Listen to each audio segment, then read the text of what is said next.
हमारी अमेजिंग आंखें इस खूबसूरत दुनिया को देखने में हमारी मदद करती हैं। लेकिन आओ आज देखते हैं कि हमारी आंखें कैसे दिखती हैं अंदर से, उसके पार्ट्स क्या क्या हैं और उनके फंक्शंस क्या क्या हैं। तो अगर मैं इस चेहरे को छुपा दूं तो तुम्हें आंख कुछ ऐसी दिखने वाली है, एक बॉल के शेप में, और इसे हम बुलाते हैं आई बॉल। अब अगर इसे मैं साइड से देखूं तो मुझे कुछ ऐसा दिखने वाला है आंख। हाँ, ये हो गया बॉल वाला पार्ट, ये हो गया कलर्ड वाला पार्ट, और इसके ऊपर आंख ये थोड़ी उभरी होती है बाहर के साइड में, थोड़ी कॉन्वेक्स शेप की होती है। अब मैंने इसे थोड़ा ट्रांसपेरेंट कर दिया है ताकि हमें इसके अंदर की चीजें दिख सकें। अब हम बात करते हैं इस कलर्ड वाले पोर्शन के बारे में। तो इसे हम बुलाते हैं आइरिस। तो जब भी तुम किसी की आंख के कलर के बारे में बात कर रहे हो ना, तो असल में तुम उसके आइरिस के कलर के बारे में बात कर रहे हो। अब अलग अलग लोगों की आइरिस की कलर अलग अलग होती है। अब ऐसा क्यों होता है यार? तो देखो, जब भी हमारी आंखों पे लाइट पड़ रही होती है, व्हाइट लाइट, तो ये जो आइरिस है ना, इसके अंदर एक पिगमेंट होता है जो कि लाइट की एक पर्टिकुलर कलर को रिफ्लेक्ट करता है। अब इस आइरिस का पिगमेंट ये ग्रीन कलर की लाइट को रिफ्लेक्ट करने वाला है, और इसलिए हमें ये आइरिस ये ग्रीन कलर की दिखती है। अब अलग अलग लोगों की आइरिस में जो पिगमेंट होता है ना, वो अलग अलग कलर की लाइट को रिफ्लेक्ट करता है। जैसे कि यहाँ देखो, मेरे दोस्त की आइरिस ये ब्राउन कलर की है, और ऐसा इसलिए क्योंकि इसकी आइरिस का पिगमेंट ये ब्राउन कलर को रिफ्लेक्ट कर रहा है, और इसलिए हमें ये ब्राउन कलर की दिख रही है। अब इस आइरिस के बीच में तुम्हें एक ब्लैक कलर का स्पॉट दिख रहा होगा। अब सभी की आंखों में ये स्पॉट ये कॉमन होता है, तो इसे हम बुलाते हैं प्यूपिल। आओ उसे लिख लेते हैं। और ये एक छेद है, ये एक होल है जिसके थ्रू लाइट एंटर कर सकती है हमारी आंखों के अंदर। देखो, जो भी लाइट रेस आइरिस पे पड़ रही थी ना, वो या तो रिफ्लेक्ट हो जाएंगी या तो अब्जॉर्ब हो जाएंगी। लेकिन जो लाइट रेस इस ब्लैक स्पॉट पे, इस छेद पे पड़ेंगी ना, वो अंदर चली जाएंगी, कुछ ऐसे। और फिर ये अंदर जाके हमारी आंखों के अंदर इमेज बनाने वाली है बाहर की चीजों की, और इसी की मदद से हम बाहर की चीजों को देख पाते हैं। अब देखो, आइरिस का एक और इंपॉर्टेंट काम है कि वो इस छेद की साइज को कंट्रोल करता है, इस प्यूपिल की साइज को कंट्रोल करता है। देखो, जब बाहर दिन का टाइम हो रहा हो, दोपहर का टाइम मान लो, तो बहुत रोशनी होने वाली है, तो उस टाइम बहुत ही लाइट रेस तुम्हारी आंखों के ऊपर पड़ने वाले हैं। अब अगर बहुत सारी लाइट रेस तुम्हारी आंखों के अंदर एंटर कर गए, तो वो आंखों के सेल्स को बर्न कर सकते हैं, उन्हें डैमेज पहुंचा सकते हैं। तो इसे बचाने के लिए आइरिस दिन के टाइम ये प्यूपिल को छोटा कर देता है, कुछ ऐसे, ताकि कम लाइट रेस हमारी आंखों के अंदर जाएं और फिर भी हम अच्छे से देख पाएं बाहर की चीजों को। लेकिन शाम के समय जब बाहर की रोशनी बहुत ही कम हो, तब तो हमें ज्यादा रोशनी चाहिए होती है बाहर की चीजों को देखने के लिए। तो उस टाइम आइरिस इस छेद को, इस प्यूपिल को बड़ा कर देता है, कुछ ऐसे, ताकि अब ज्यादा लाइट रेस हमारी आंखों के अंदर जाएं और हम बाहर की चीजों को क्लियरली देख पाएं। तो यानी कि हमारी आइरिस ये खिड़की पे लगे हुए पर्दे की तरह काम करती है। जब बाहर दोपहर का समय हो तो तुम पर्दे को ऑलमोस्ट पूरा क्लोज कर देते हो ताकि बहुत ही कम लाइट रेस अंदर आ पाए, और जब शाम का समय हो तो तुम पर्दे को ऑलमोस्ट पूरा खोल देते हो ताकि ज्यादा रोशनी अंदर आ पाए और तुम चीजों को देख पाओ। अब देखो, यही एक्सपेरिमेंट तुम खुद घर पे भी कर सकते हो। एक डार्क रूम में जाना और फिर शीशे के सामने खड़े होकर अपने प्यूपिल को देखना। देखो, इस समय तुम्हारी प्यूपिल ये बहुत ही बड़ी होगी, लेकिन जैसे ही तुम लाइट को ऑन करोगे ना, तो वैसे ही तुम्हारी प्यूपिल ये छोटी होती चली जाएगी। अब आओ बात करते हैं आई के कुछ और पार्ट्स के बारे में। उसके लिए मैं इस आइरिस को यहाँ पे छुपा देता हूं। मैंने यहाँ पे आइरिस का क्रॉस सेक्शन बना दिया है। ये ग्रीन वाला पार्ट ये हो गया आइरिस, और ये बीच में जो होल है ये हो गया प्यूपिल। लाइट इसके थ्रू एंटर करेगी और फिर ये मिलने वाली है इस कॉन्वेक्स शेप के लेंस से। ये हो गया हमारी आंखों का लेंस, आई लेंस। देखो, इसका काम है कि इनकमिंग लाइट रेस को फोकस कर देता है इस पीछे वाली सरफेस पे, और फिर यहाँ पे एक क्लियर इमेज बन जाती है। अब देखो, ये बल्ज्ड पोर्शन है, उभरा हुआ पोर्शन, इसे हम बुलाते हैं कॉर्निया। इसे हम बुलाते हैं कॉर्निया। लाइट रे जब हमारी आंखों पे पड़ती हैं तो सबसे पहले ये कॉर्निया से ही मिलती हैं, उसके बाद ही अंदर जाती हैं। अब देखो, कॉर्निया और लेंस के बीच का पोर्शन ये भरा हुआ होता है वाटर से। वैसे 99.9% वाटर होता है, 0.1% कुछ विटामिन और प्रोटीन्स वगैरह होते हैं, और इस पोर्शन को हम बुलाते हैं aqueous humour. Aqueous humour, aqueous का मतलब हो गया वाटरी, क्योंकि ये मैक्सिमम वाटर का ही तो बना हुआ है। अब देखो, कॉर्निया और ये लेंस ये दोनों ही कॉन्वेक्स शेप की हैं, तो ये दोनों मिलके हमारी आंखों की कन्वर्जिंग लेंस सिस्टम बनाती हैं। ये दोनों मिलके इनकमिंग रेस को कन्वर्ज करती हैं ताकि कि एक शार्प इमेज हमें इस पीछे वाले सरफेस पे मिल जाए। अब देखो, मैक्सिमम रिफ्रैक्शन ये कॉर्निया पे ही होता है, क्योंकि जो लाइट रेस एंटर कर रही है ना, वो एयर से आ रही हैं, और फिर कॉर्निया के बाद में वाटर का सिस्टम। तो यानी कि यहाँ पे maximum change in refractive index होता है, और इसलिए लाइट की मैक्सिमम बेंडिंग ये कॉर्निया के ऊपर ही होती है। उसके बाद लाइट रेस प्यूपिल के थ्रू लेंस पे हिट करती हैं। अब लेंस जो है ना, ये हल्का एडजस्टमेंट प्रोवाइड करता है इन लाइट रेस को, ताकि ये लाइट रेस कंप्लीटली फोकस हो जाए इस पीछे वाले सरफेस के ऊपर ही, और यहीं पे एक फोकस्ड इमेज हमें मिले। अब देखो, इस पीछे वाले सरफेस को इसे हम बुलाते हैं रेटिना।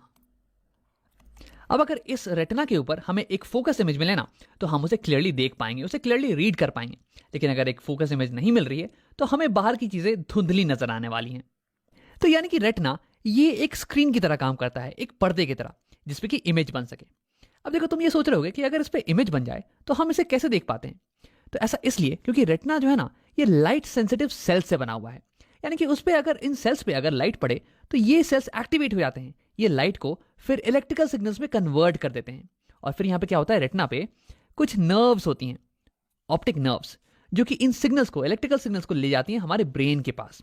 और हमारा ब्रेन ये कंस्ट्रक्ट कर लेता है कि ये इमेज कैसी होने वाली है, और फिर हमें बताता है कि बाहर की दुनिया कैसी दिख रही है। तो इन नर्व्स को हम बुलाते हैं ऑप्टिक नर्व्स। आओ लिख लेते हैं यहाँ पे। अब देखो, रेटिना और लेंस के बीच का जो पोर्शन है ये भरा हुआ होता है एक जेली लाइक मटेरियल से। इसे हम बुलाते हैं विट्रस ह्यूमर। विट्रस का मतलब हो गया ग्लासी। अब ये ग्लास की तरह कठोर तो नहीं, बल्कि ग्लास की तरह ट्रांसपेरेंट जरूर है, ताकि लाइट इससे पास कर सके। अब देखो, इसका फंक्शन ये होता है कि ये हमारी आई बॉल को सपोर्ट प्रोवाइड करे। अब अगर विट्रस ह्यूमर नहीं होता तो आई बॉल ये स्फेरिकल तो नहीं रह पाती, ये तो पिचक जाती ना। तो यहां हमारे पास हो गया एक्वस ह्यूमर, जो कि वाटरी है, और ये कॉर्निया और लेंस को न्यूट्रिशन प्रोवाइड करता है। और यहाँ पे विट्रस ह्यूमर ये जेली लाइक है, और ये हमारे आई बॉल को सपोर्ट प्रोवाइड करता है। अब आओ एक आखिरी चीज के बारे में बात करते हैं, इन फाइबर लाइक मटेरियल्स के बारे में जिन्होंने हमारे लेंस को पकड़ रखा है। इन्हें हम बुलाते हैं सीलरी मसल्स। अब देखो, ये सीलरी मसल्स ये हमारे लेंस के शेप को बदल सकती हैं। तो हाँ, हमारा लेंस ये एक रिजिड मटेरियल का नहीं बना हुआ है, बल्कि ये एक जेली लाइक मटेरियल का बना हुआ है। और अगर तुम इसे पिचकाओगे ना तो ये पिचक जाने वाला है, और इसकी जो कर्व्ड पोर्शन है ना, ये और ज्यादा कर्व्ड हो जाने वाली है। और अगर तुम इसे खींचोगे तो ये इलोंगेट हो जाने वाला है, और इसकी कर्वेचर ये पतली हो जाने वाली है। अब तुम सोच रहे हो कि यार इसका क्या फायदा है। तो देखो, हमारी आंखें अलग अलग दूरी पे रखे हुए ऑब्जेक्ट्स पे फोकस कर सकती हैं, उनकी इमेज को सेम डिस्टेंस पे बना सकती हैं। अब ऐसा करने के लिए हमारे लेंस के पावर को चेंज होना पड़ेगा, और ऐसा करने के लिए हमें अपने लेंस के कर्वेचर को चेंज करना पड़ेगा, और वही करने में मदद करती है हमारी सीलरी मसल्स। अब उसे और थोड़ा डिटेल में समझते हैं। तो केवल फोकस करते हैं हमारे लेंस पे। अब मान लो कि तुम किसी दूर रखी हुई ऑब्जेक्ट को देख रहे हो। तो दूर रखा हुआ ऑब्जेक्ट है, तो इसलिए उससे जो इनकमिंग रेस होंगी ना, इंसिडेंट रेस, ये ऑलमोस्ट पैरेलल होने वाली हैं। और क्योंकि तुम इसे क्लियरली देख पा रहे हो, इसका मतलब कि उसकी एक क्लियर इमेज, उसकी एक फोकस्ड इमेज ये लेंस बना दे रहा होगा यहाँ रेटिना के ऊपर।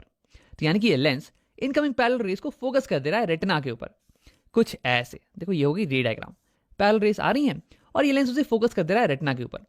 अब देखो, इस केस में लेंस इनकमिंग रेस को बहुत ही हल्का रिफ्रैक्ट कर रहा है, बहुत ही हल्का बेंड कर रहा है, कुछ 10 डिग्री का एंगल मान लो।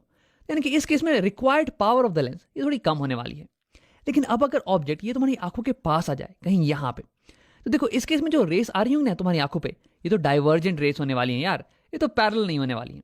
लेकिन देखो, अगर अभी भी तुम पास रखी हुई ऑब्जेक्ट को क्लियरली देख पा रहे हो, इसका मतलब इस ऑब्जेक्ट की भी इमेज बिल्कुल यहीं पे बन रही होगी। तो यानी कि रिफ्रैक्टेड रेस ये तो बिल्कुल ऐसे ही दिखने वाली हैं। लेकिन इस बार लेंस को, रेस को, इनकमिंग रेस को ज्यादा बेंड करना पड़ेगा, ज्यादा मोड़ना पड़ेगा, ताकि वो यहाँ रेटिना पे फोकस्ड हो पाए। देखो, मैं यहाँ पर रे डायग्राम तुम्हें दिखाने वाला हूं, तुम एक बार अमाउंट ऑफ बेंडिंग पे ही फोकस करना। तो यहां तुम देख सकते हो, जब ऑब्जेक्ट पास में आ गया तो ये इंसिडेंट रेस ये डाइवर्जेंट थी और ये ऐसे चली जाती। लेकिन हमारे लेंस ने अब इन इनकमिंग रेस को इतना बेंड कर दिया है, ऑलमोस्ट 45 डिग्री से बेंड कर दिया है, ताकि ये यहाँ रेटिना पे फोकस हो पाए। तो यानी कि जब ऑब्जेक्ट पास में होता है तो लेंस को ज्यादा बेंड करने की जरूरत पड़ती है, यानी कि ज्यादा पावर रिक्वायर्ड है लेंस की। लेकिन जब ऑब्जेक्ट दूर रखा हो तो हमें लो पावर रिक्वायर्ड होती है, लो बेंडिंग रिक्वायर्ड होती है। तो देखो कैसे अलग अलग दूरी पे रखे हुए ऑब्जेक्ट्स पे फोकस करने के लिए हमें अलग अलग पावर की लेंस की रिक्वायरमेंट होती है। अब देखो यार, हमारी आंखों में लेंस तो एक ही है, हम लेंस को तो बदल नहीं सकते हैं। तो हम क्या करते हैं कि लेंस के कर्वेचर को बदल देते हैं, इसे पतला और मोटा करते हैं डिपेंडिंग ऑन किस चीज पे हम फोकस कर रहे हैं। अगर हम किसी दूर की चीज पे फोकस कर रहे होते हैं तो हमें एक कम पावर की लेंस चाहिए होती है, जो कि लाइट रेस को कम बेंड करे। तो उस केस में हमारी सिलरी मसल्स ये रिलैक्स हो जाती हैं, ये हमारे लेंस को इलोंगेट कर देती हैं, ताकि इसकी कर्वेचर ये कम हो जाए और ये लाइट रेस को कम बेंड करे, इसकी पावर कम हो जाए। लेकिन जब हम पास की चीजों पे फोकस कर रहे होते हैं तो उस केस में हमें एक हाई पावर की लेंस की जरूरत होती है, ताकि हम इन डाइवर्जेंट रेस को ज्यादा बेंड कर पाएं। तो उस केस में हमारी सिलरी मसल्स ये लेंस को पिचका देती है, ताकि इसका कर्वेचर ये बड़ा हो जाए और उसके बाद ये ज्यादा बेंड करने लगे, इसकी पावर बढ़ जाए। तो ऐसे ही सिलरी मसल हमारे आई लेंस के शेप को चेंज कर सकती है, इसके पावर को चेंज कर सकती है। तो सिलरी मसल के इसी पावर को हम बोलते हैं पावर ऑफ एकोमोडेशन। अब देखो, आगे कुछ वीडियोस में हम इसके बारे में डिटेल में बात करने वाले हैं, तो अगर ये तुम्हें समझ में नहीं भी आया हो ना तो घबराने की कोई बात नहीं है। आओ वीडियो को यहीं पे खत्म करते हैं और इसे समराइज कर लेते हैं। तो इस वीडियो में हमने आई के अलग अलग पार्ट्स और उनके फंक्शंस के बारे में पढ़ा। सबसे पहले लाइट जब हमारे आंखों में पड़ती है तो वो टच करती है कॉर्निया को। देखो कॉर्निया ये आंख के ऊपर ये उभरा हुआ पार्ट होता है और यहीं पे लाइट रे का मैक्सिमम रिफ्रैक्शन होता है, मैक्सिमम बेंडिंग, क्योंकि यहीं पे मैक्सिमम मीडियम में चेंज आ रहा है। अब उसके बाद लाइट जाती है एक्वस ह्यूमर में। अब ये मोस्टली वाटर का बना हुआ होता है और उसके बाद लाइट एंटर करती है आंखों में प्यूपिल के थ्रू, ये ब्लैक वाला पोर्शन। और इस ब्लैक वाले पोर्शन के साइज को कंट्रोल करता है आइरिस। आइरिस हो गया आंखों का कलर्ड वाला पोर्शन। अब इसके बाद लाइट रेस पास करती है लेंस के थ्रू। देखो लेंस का काम होता है लाइट रेस को फाइन एडजस्टमेंट प्रोवाइड करना ताकि इमेज एग्जैक्टली रेटिना के ऊपर ही बन जाए। अब इसमें इसकी मदद करती हैं सिलरी मसल्स जो कि इसके शेप को चेंज कर सकती हैं और इसलिए इसके पावर को भी चेंज कर सकती हैं। अब इसके बाद लाइट रेस पास करती हैं विट्रस ह्यूमर के थ्रू। ये विट्रस ह्यूमर ये आई बॉल के शेप को मेंटेन करके रखता है। अब इसके बाद लाइट रेस इमेज बना देती है हमारी रेटिना के ऊपर। रेटिना एक स्क्रीन की तरह काम करता है जिसपे कि इमेज जब बने तो हम उसे क्लियरली देख पाते हैं।